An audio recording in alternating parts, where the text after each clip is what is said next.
नमस्कार मित्रांनो, आजच्या या व्हिडिओच्या माध्यमातून आपण नीती शतकातील एक महत्त्वपूर्ण श्लोक पाहणार आहोत.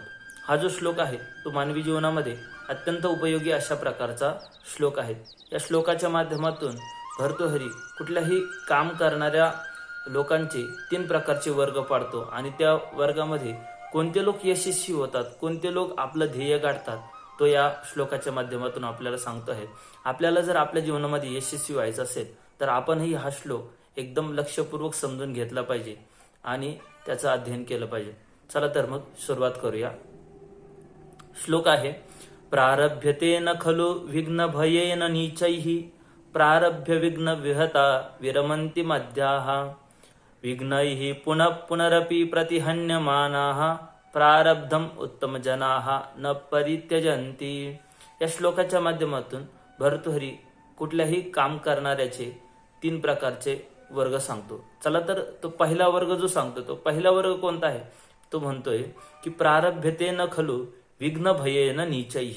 या समाजातले जे नीच प्रवृत्तीचे अर्थात अधम प्रवृत्तीचे जे लोक आहेत ते आपल्याला पुढे काम सुरू केल्यानंतर, एखादं कार्य सुरू केल्यानंतर संकट येतील म्हणून कार्याला आरंभच करत नाहीत. अर्थात बघा, प्रारभ्यते न खलु, ते प्रारंभच करत नाही का, विघ्न भयेन, पुढे काहीतरी संकट येईल, काहीतरी अडचणी आम्हाला हे काम करत असताना येईल, या भयाने काय करतात, कार्याला आरंभच करत नाहीत.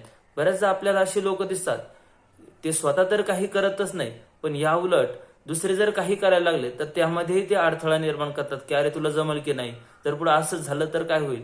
अशा प्रकारचे लोक आपल्याला व्यवहारामध्ये दिसतात की जे काम करत तर नाहीच परंतु समोर येणाऱ्या संकटाला घाबरून सुरुवात करत नाही, दुसऱ्यालाही काम करू देत नाही. तर हा जो पहिल्या प्रकारचा वर्ग आहे, भर्तृहरी याला नीच अर्थात अधम प्रवृत्तीचे लोक म्हणतो की जे पुढे काहीतरी संकट येईल म्हणून कार्याला आरंभच करत नाहीत. यानंतर त्याने दुसरा प्रकारचा वर्ग सांगितलेला आहे, तो म्हणतो की प्रारभ्य विघ्न विहता विरमन्ति मध्याः. मध्यम प्रकारचे लोक. आता पहिला जो वर्ग आहे तो नीच प्रवृत्ती अर्थात अधम प्रवृत्ती आहे, पण दुसरी जी प्रवृत्ती आहे ते काय करतात, प्रारभ्य एखाद्या कामाला सुरुवात करून काय करतात, विघ्न विहता, मध्ये जर एखादं संकट प्राप्त झालं, संकट त्या कामामध्ये आलं, अडचण निर्माण झाली तर विरमन्ति मध्याः, त्याच ठिकाणी ते काम सोडून देतात. आपल्याला व्यवहारामध्ये दिसतं की आपण एखादं काम खूप मोठ्या उत्साहाने सुरू करतो परंतु मध्ये काही जर अडचणी आले तर आपण त्या ठिकाणी हताश होतो, निराश होतो की अरे आता हे आपल्याकडनं हे जमणं शक्यच नाही. परंतु भर्तृहरी म्हणतो यांना हे मध्यम प्रवृत्तीचे लोक आहेत की जे एखाद्या कामाला सुरुवात तर करतात परंतु त्या कामाला सुरुवात केल्यानंतर मध्ये जर काही संकट निर्माण झालं, अडचण आली तर त्याच ठिकाणी त्या कार्याला तिथं सोडून देतात, अर्थात कार्यसिद्धीपर्यंत ते जात नाहीत. हे मध्यम प्रकारचे लोक आहेत. त्यानंतर भर्तृहरीने अत्यंत महत्वाचा आणि शेवटचा वर्ग सांगितला आहे, तो भर्तृहरी म्हणतोय की विघ्नैः पुनः पुनरपि प्रतिहन्यमानाः प्रारब्धम उत्तम जनाः न परित्यजन्ति. हा जो तिसरा वर्ग आहे तो उत्तम लोकांचा आहे. उत्तम जे समाजातले खऱ्या अर्थाने श्रेष्ठ लोक आहेत, महान लोक आहेत, त्या लोकांचा हा वर्ग आहे. ते काय करतात तर विघ्नैः मतलब संकटांच्या द्वारे पुनः पुनरपि वारंवार आघात केल्यानंतर सुद्धा उत्तम जनाः म्हणजे उत्तम प्रकारचे लोक प्रारब्धम न परित्यजन्ति, सुरुवात केलेल्या कामाला सोडत नाहीत म्हणजेच काय करत नाही तर कार्यसिद्धी होईपर्यंत ते थांबत नाहीत. मग मध्ये कितीही संकट येऊ द्या, संकट आल्यानंतर सुद्धा त्या संकटांचा ते यशस्वीपणे सामना करतात, संकटांवर मात करतात आणि कार्यसिद्धी झाल्यानंतरच आपला श्वास घेतात खऱ्या अर्थाने. म्हणूनच स्वामी विवेकानंदांचं एक अत्यंत प्रसिद्ध वाक्य आपल्या सर्वांना माहित आहे की स्वामी विवेकानंद म्हणतात की उत्तिष्ठत जागृत प्राप्य वरांनी बोध.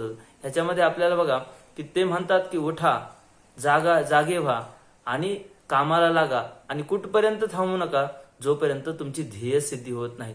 तर अशा प्रकारचा जो उत्तम लोकांचा वर्ग आहे, उत्तम प्रकारचा समाज आहे, महान लोक आहेत, ते आपल्या कामाला सुरुवात करतात, मध्ये कितीही अडथळे जरी आले तरी आपलं ध्येय प्राप्त झाल्याशिवाय ते थांबत नाहीत.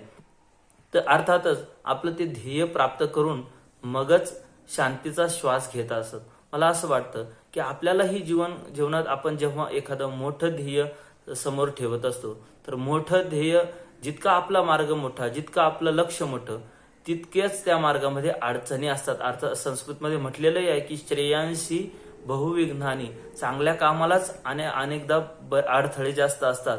म्हणून ज्यावेळेस मोठं लक्ष आपण निश्चित करतो, मोठं टार्गेट सेट करतो, त्यावेळेला अनेक संकट त्यामध्ये येणारच असतात.